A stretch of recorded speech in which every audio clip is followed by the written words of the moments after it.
వస్తుందండి. ఏనుగంటే భయమే కదా. ఏనుగు ఒక్క అడుగు వేసిందనుకో కప్ప చచ్చిపోతా లేదా? చచ్చిపోతాడా? చచ్చిపోద్ది. ఒకడు దారిని పోతా పోతా వాడు ₹1 పడిపోయిందంట కింద. ఆ రూపాయి వెళ్ళి కప్ప ఉండే ఏమంటారు కప్ప హోల్లో పడిందంట. ఇప్పుడు కప్ప దగ్గర ఎంత ఉంది? ₹1 ఉంది కదా.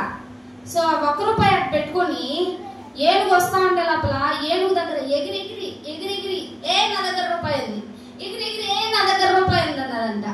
₹1 అంటే ఏనుగుకి ఏమన్నా వస్తుందా? ఏనుగు వేసి ఒక తొక్కితే ఏమన్నా చచ్చిపోద్దా? కప్ప చచ్చిపోద్దా? చచ్చిపోద్ది. మన దగ్గర ₹1 ₹2కో 10 మార్కులకో 100 మార్కులకో లేకపోతే మన దగ్గర ఉన్న అతి కొద్ది జీవితానికి 4 రోజులు జీవించే జీవితానికి మనం ఎప్పుడు కూడా విడిచిపడకూడదు. మనము ఎలా అయితే పేతురు వాటర్ మీద నడుస్తూ అలా అటువైపు చూశాడో వెంటనే పడిపోయాడు. అందుకనే మనం కూడా ఈ కప్పలాగా ₹1 చూసుకొని పెద్ద దాన్ని ఎదిరించాలనుకుంటే జరగదు.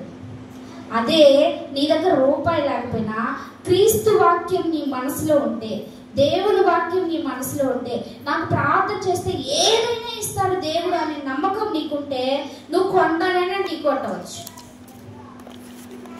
మనం ఒక పాట పాడుకుంటాం కదా, ఆవగింజంత విశ్వాసం నీలో ఉన్నదా, కొండ వెళ్ళి సీలో పడమంటే ఓకే అంటది. తెలుసా ఈ పాట? మనలో ఆవగింజంత విశ్వాసం ఉన్నా కూడా కొండని వెళ్ళి సీలో పడమంటే కొండ వెళ్ళి సీలో పడిపోవాల్సిందే. సీ అంటే ఏంటి?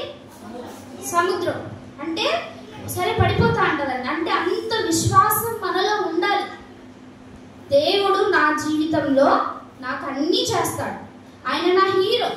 నాకు ఏమీ లేనప్పుడు, నాకు ఆకలేసినప్పుడు, లేకపోతే నాకు అమ్మ నాన్న లేనప్పుడు, లేకపోతే నాకు సరైన టీచర్ లేనప్పుడు, నాకున్నటువంటి పరిస్థితులు, అంటే మనకు అన్ని పరిస్థితులు మన అందరం ధనవంతులు ఏం కాదు కదా కదా మనకు ఆర్థిక సమస్యలు ఉంటాయి, అనారోగ్య సమస్యలు ఉంటాయి, కొన్నిసార్లు హెల్త్ బాగోకుండా వస్తుంది. అలాంటప్పుడు మనం ఏం చేయాలంటే దేవుని వైపు చూసి దేవునితో నడవాలి. అప్పుడు ఆయన విశ్వాసముతో ఉన్నది ఈ అబ్బాయి, విశ్వాసంతో ఉన్నది ఈ పాప, ఖచ్చితంగా ఈ పాప కార్యం చేయాలని చెప్పి దేవుడు ఆ బిడ్డని పైకి లేపుతాడనమాట. అంచెలంచెలుగా పేతురు ఎలా సువార్త ప్రకటించాడు కదా, ఆ దుడుకు పేతురే కదా దేవుడి గురించి చెప్పాడు. యేసయ్య అంటే అసలు ఎవరు నాకు తెలియదు అన్నవాడు ఏం చేశాడు లాస్ట్ కి? ఎంతమందికి చెప్పాడు?